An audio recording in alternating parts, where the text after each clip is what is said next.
Buenas noches, mi nombre es Mariana Lorcedeño. Estoy actualmente cursando el quinto semestre de la carrera de Psicología Clínica en la Universidad Técnica de Manabí. Por medio de la materia de Neuropsicología, el día de hoy les voy a hablar de los lóbulos cerebrales. El cerebro humano está dividido en dos partes, más o menos simétricas, denominadas hemisferios. Cada hemisferio se divide en 4 lóbulos diferentes. Aquí tenemos a los 4 lóbulos. El lóbulo frontal, lóbulo parietal, lóbulo temporal y el lóbulo occipital. Les voy a hablar de cada uno de ellos, pero antes les quiero comentar que los lóbulos frontal, temporal, parietal y occipital cubren toda la superficie del encéfalo, como lo estamos viendo aquí en la imagen, ¿no? La corteza cerebral contiene áreas sensitivas primarias, corteza motora primaria y múltiples áreas de asociación, incluyendo las áreas de asociación unimodales y heteromodales. Las áreas sensitivas primarias reciben estímulos. En este caso pueden ser auditivos, visuales, gustativos, pero obviamente son del tálamo, que a su vez recibe estímulos desde los órganos sensoriales y receptores periféricos especializados. La corteza motora primaria genera movimientos corporales. En este caso, las áreas de asociación motora ayudan a planificar y ejecutar una actividad motora compleja. Cada área de asociación unimodal es adyacente a su área sensorial primaria, ¿no?, correspondiente, y procesa información de esta área en un nivel más alto que el área sensorial primaria. Las áreas de asociación heteromodales no se limitan a una sola función motora o sensitiva aislada, pero reciben información convergente de múltiples áreas sensitivas y motoras del encéfalo. En este instante les voy a hablar primerito del lóbulo frontal. ¿Qué podemos decir del lóbulo frontal? El lóbulo frontal dice que se relaciona con el control de los impulsos, que es el juicio de producción, del lenguaje, la memoria funcional. En este caso es de trabajo o también puede ser de corto plazo. Funciones motoras, comportamiento sexual, asociación y espontaneidad. Los lóbulos frontales asisten en la planificación, coordinación y control de la ejecución, sobre todo de las conductas. Vamos a hablar un poquito de las funciones del lóbulo frontal. Vamos a hablarle de la corteza motora primaria. Es la porción más posterior del giro porcental. La corteza motora primaria, de un lado, controla todas las partes en movimiento del lado contralateral del cuerpo. En este caso dice que se muestra como un mapa espacial, que se denomina el 90% de las fibras motoras. Vamos también a hablar un poquito de la corteza frontal medial, ¿no?, a veces también llamada área prefrontal medial. Es importante para la vigilia y la motivación. También vamos a hablar un poquito sobre la corteza orbifrontal, que también es llamada área prefrontal. Orbitaria ayuda a modular los comportamientos sociales. Los pacientes que presentan lesiones orbifrontales pueden tomarse lábiles desde las lesiones orbifrontales. Pueden tomarse de diferentes a las consecuencias de sus acciones.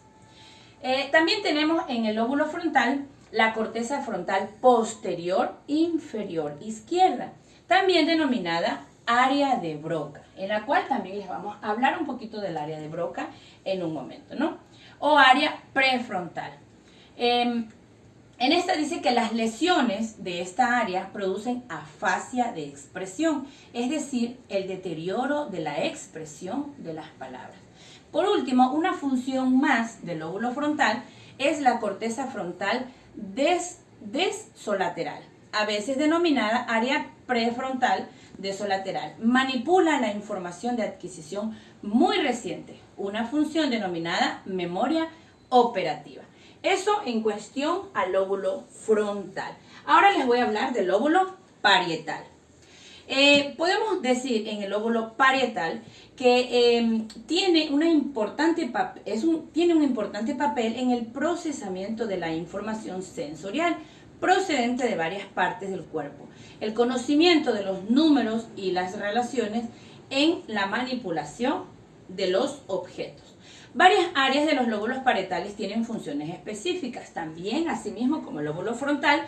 También el lóbulo parietal tiene sus funciones específicas. Vamos a hablar un poquito de las funciones.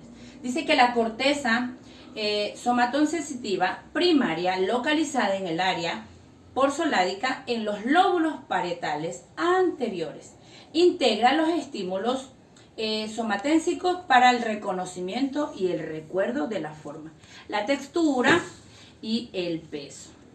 Las áreas posterolaterales, el giro porcental, generan relaciones vicio-parciales e integran esa percepción con otras sensaciones para crear conciencias de las trayectorias de los objetos en movimiento. Algunas partes del lóbulo medio parietal del hemisferio dominante participan en capacidad como el cálculo de la escritura, la orientación izquierda-derecha y el reconocimiento de los dedos de las manos. El lóbulo parietal no dominante integra el lado contralateral del cuerpo con su entorno y le permite a las personas tener conciencia de este espacio ambiental. Es importante para las capacidades como el dibujo, la lesión aguda a este lóbulo parietal que podemos conocer no dominante para producir intención contralateral, ¿no? En este caso, eso fue un poquito de las funciones del lóbulo parietal. Ahora les voy a hablar sobre el lóbulo temporal. El lóbulo temporal dice que las principales funciones se residen en el lóbulo temporal. Tienen que ver con la memoria. El lóbulo temporal dominante está implicado en el recuerdo de las palabras y nombres de los objetos. El lóbulo temporal no dominante, por el contrario, está implicado en nuestra memoria visual. Vamos a hablarle ahora, por último, sobre el lóbulo occipital. El lóbulo occipital dice que reside en la corteza visual y por lo tanto está implicado en nuestra capacidad para ver e interpretar lo que vemos. Las lesiones de la corteza visual primaria conducen a una forma ceguera cortical, en una forma denominada síndrome de Anton. Es decir, que los pacientes se vuelven incapaces de reconocer los objetos con la vista y generalmente no tienen conciencia de su déficit y a menudo fabulan descripciones de lo que le ven, ¿no? Vamos a hablarles un poquito sobre la ínsula. La ínsula la encontramos en la parte interna, más o menos así. Dice que la ínsula nos integra la información sensitiva y autónoma proveniente de las vísceras. Dice que desempeña un papel en algunas funciones del lenguaje, tal como queda evidenciado para la afasia en los pacientes con algunas lesiones de esta parte.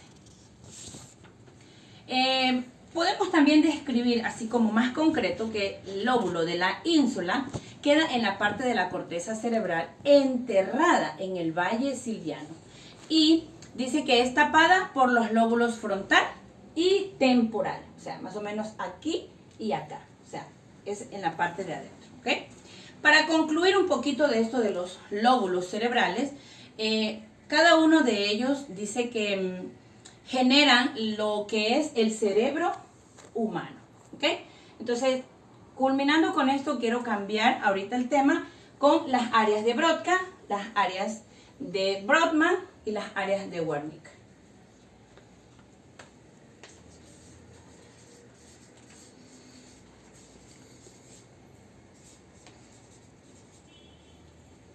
El área de Brodmann. En el área de Brodmann dice que tenemos los 5 sentidos del ser humano. Empezamos con la visión. ¿Dónde encontramos las áreas en la visión? Los encontramos en el lóbulo occipital, en esta parte de aquí. Y las áreas que encontramos aquí en la visión son 17, 18 y 19. ¿Okay? El área del tacto, ¿dónde lo encontramos? Lo encontramos en el lóbulo parietal.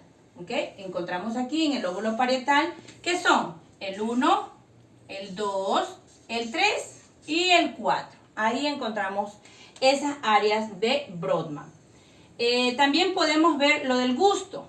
El área del gusto la encontramos en el área 43. En la audición, ¿dónde encontramos el auditivo? Lo encontramos en el lóbulo temporal, aquí, en esta parte de aquí, y los números de área son el 41 y el 42. Estas áreas de Brodmann forman parte de cada uno de los lóbulos cerebrales, ¿ok? Vamos culminando para encontrar el área de Broca y el área de Wernicke. ¿Dónde vamos a encontrar el área de Broca? En el lenguaje escrito. ¿En dónde? En el número 44 y en el número 45. Están aquí, en esta parte de aquí, en el lóbulo frontal. Y por último, el área de Wernicke la encontramos en el lenguaje oral, donde en el área 22, 39 y 40. Aquí aproximadamente en esta parte, ¿ok? Después de haberles hecho conocer parte de los lóbulos cerebrales de nuestro cerebro humano, junto con sus áreas de Broca, de Wernicke y de Brodmann, les agradezco mucho por su atención prestada, esperando que sea de su agrado este video.